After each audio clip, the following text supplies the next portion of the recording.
Tonight we bring you a story generations in the making. It began during World War II when a Japanese diplomat risked everything to save the lives of thousands of Jews. Fast forward to 2024 when here in Chicago his relatives met people who are alive today thanks to his courage. You see compassion and helping someone. But for him, we wouldn't be here. Oriha Sugihara and Richard Solomon live a world apart, but their histories will forever bind them together. Oriha's great-grandfather was Chiune Sugihara, a Japanese diplomat stationed in Lithuania with his family as World War II was exploding. He saved the lives of more than 2,100 Jews by issuing transit visas that allowed them to leave Eastern Europe to safety. Rick's father and uncle were two of the lucky ones who got those documents. We were blessed, and he dared to do what was right.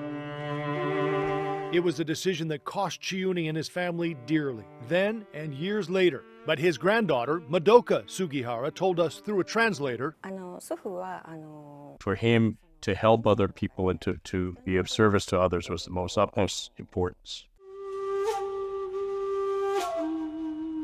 The story goes back to Kaunas, Lithuania, 1940. My grandfather used to love to play the piano, and he loved to play, especially he loved to play Beethoven, so he would play late into the evening. But early one July morning, something happened that would change the Sugihara's lives forever. Chiune's wife, Yukiko, wrote about it all in this book. We asked Oriha to read some passages. I could not comprehend the sight before me, a crowd of people in front of our house. I will always remember their faces and expressions. These people were terrified. They were Jews facing certain death at the hands of the Nazis. They pleaded with Chiune to give them transit visas to leave Lithuania. They needed to head east through Soviet territory and Japan, where the visas could be extended while they searched for countries that would take them in. Many hoped to get to the Dutch-controlled island of Curacao, where no entry visas were required. Chiune cabled Japanese officials for permission, writing these words. As a fellow human being, I cannot refuse their requests. Please permit me to issue visas to them. 3 times he was told absolutely not. He did it anyway. He felt he had no choice to do it because he said he had to account to a higher authority, his own God. For more than a month, Chiune, with the help of his family, worked tirelessly, day and night, signing and stamping visas.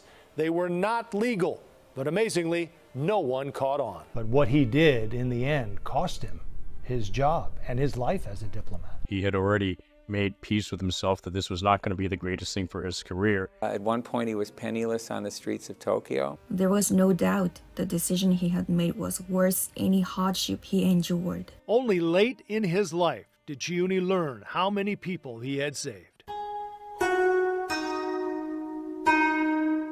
I have a daughter. She's 1 year old, and she will live a full life, God willing, and she'll have her own family, and that's all because of Mr. Sugihara.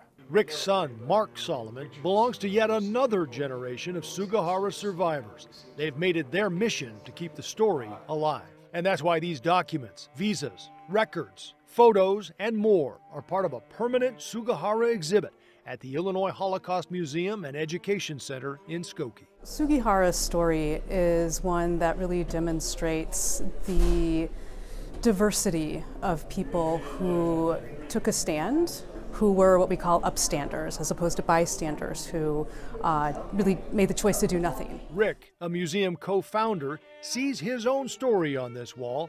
His father was issued visa number 299, his uncle, number 27. The Talmud teaches to save one life is to save humanity. He directly saved, it said, about 6,000 individuals. He signed some 2,138 visas, but many were entire families. And with later generations, we're talking in the hundreds of thousands of people. If it were not for the righteous acts of your grandfather and your great-grandfather, I would not be on this stage. Which brings us to a night in late February at the Holocaust Museum's Humanitarian Awards Dinner.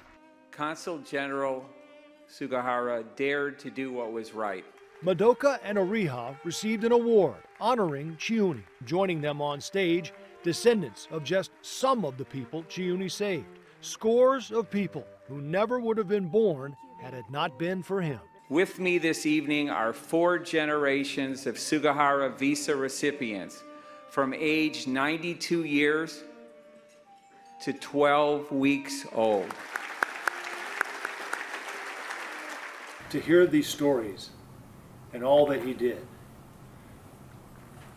is there one part of it that makes you the most proud? 多くのユダヤ人を助けたことで That I'm still able to become friends with the people and the descendants of the people that he saved. And Mr. Sugihara's gift will continue to grow. It's like planting a single tree and then getting an entire forest. He was the person who looked around him and said, no one else is going to do anything, so I will. I think that is the most beautiful thing, and he has gifted countless people with life. Chiuni Sugihara died in 1986. 2 years before his death, he was honored as one of the righteous among the nations by Yad Vashem, which is the World Holocaust Remembrance Center in Israel. We are deeply grateful to translator Chelin Gluck and also to Christina Cooper and Victor Stanislavski for their beautiful music. To learn more about this story and the Illinois Holocaust Museum and Education Center, you can log on to our website, cbschicago.com.